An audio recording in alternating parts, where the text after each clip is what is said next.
In the quiet valley of Erua, dawn broke strangely. The villagers woke to the sound of thunder with no rain. Inside the hut of Nkiru, the youngest wife of the village chief, a child fought his way into the world. The midwives trembled. The baby was born standing, eyes open, gripping a small woven cord of light. They whispered, "A child who comes standing is either a blessing or a storm." When Chief Okaro entered and saw the child glowing faintly, his face darkened.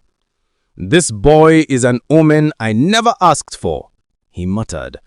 "No son of mine should come with the boldness of a warrior." He named him Idu, meaning the one who arrives uninvited. That night, he told no one, but fear settled in his spirit. Idu grew fast, too fast. At 3 years old, he spoke like a child of 10. He ran with the wind. He touched fire without pain. He could hear the heartbeat of animals. To the village, he was a marvel. To Okaru, he was a threat.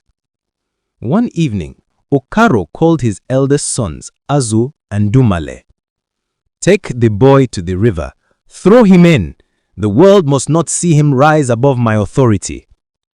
The brothers carried Idu to the river under the heavy moon. But when they cast him in, the river rose like a serpent, lifted the boy, and set him gently on the bank. Idu looked at them calmly.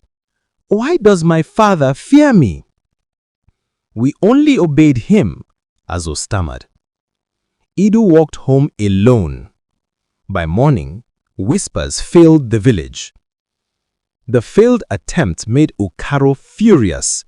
He summoned the village council and lied. "The gods have spoken. The boy carries a curse.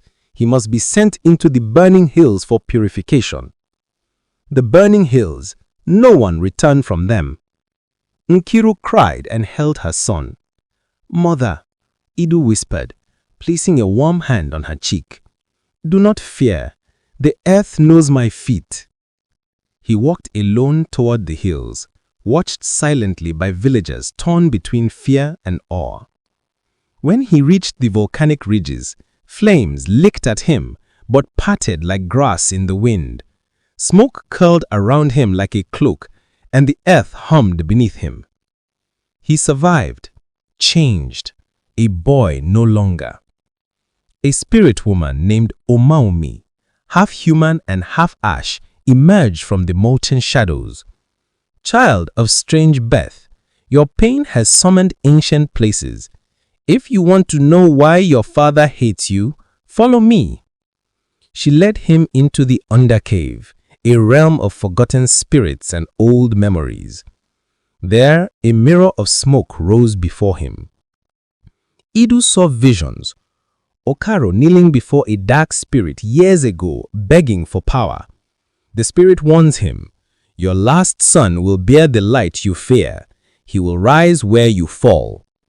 Okaro's heart twisted with jealousy even before Idu was born. Idu fell to his knees, trembling. "So my father hated me before he ever saw me." Omaomi touched his shoulder. "What you do with this truth will shape the fate of Erua." Idu returned to the village after 7 days, not as a child, but as a young warrior whose presence thinned the air. The villagers gasped, some knelt, whispers rose like insects. "He survived the hills. He walks with the spirits. Okaro cannot hide now." Okaro emerged from his hut, anger burning behind his eyes. He saw the strength in Idu, the calm power, the lack of hatred. But the people saw something else, a leader. Fear pushed Okaro into madness. "If I don't end him now, he will end me," he thought. He rallied guards, prepared for battle, and lit torches around the village. Night fell as Okaro's men surrounded Idu. Azu and Dumale hesitated. They remembered the river. Okaro shouted, "Strike him down!" The guards rushed forward. But Idu's power was not fury, it was harmony.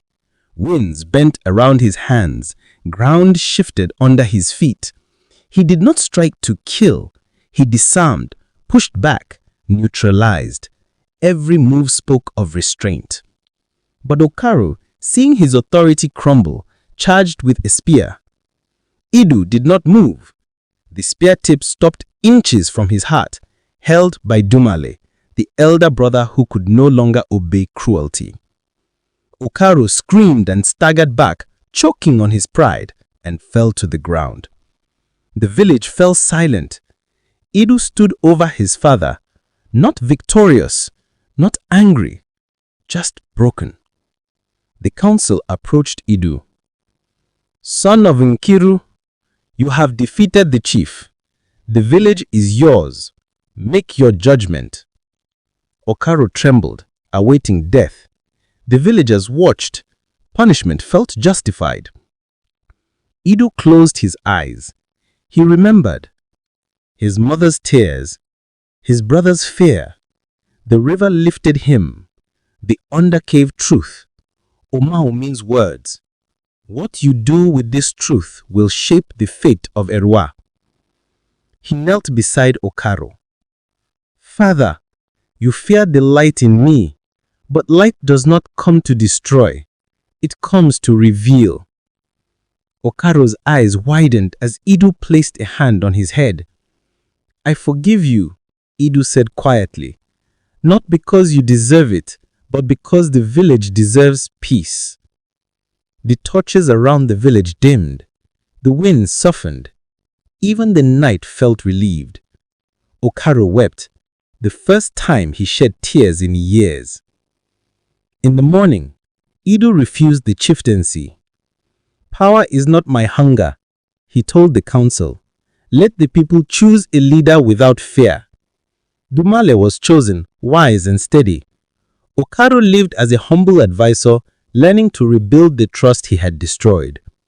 As for Idu, he walked beyond Erua, becoming a wanderer who healed villages, settled disputes, and told children, "Strength without mercy breaks a nation, but strength with forgiveness rebuilds it."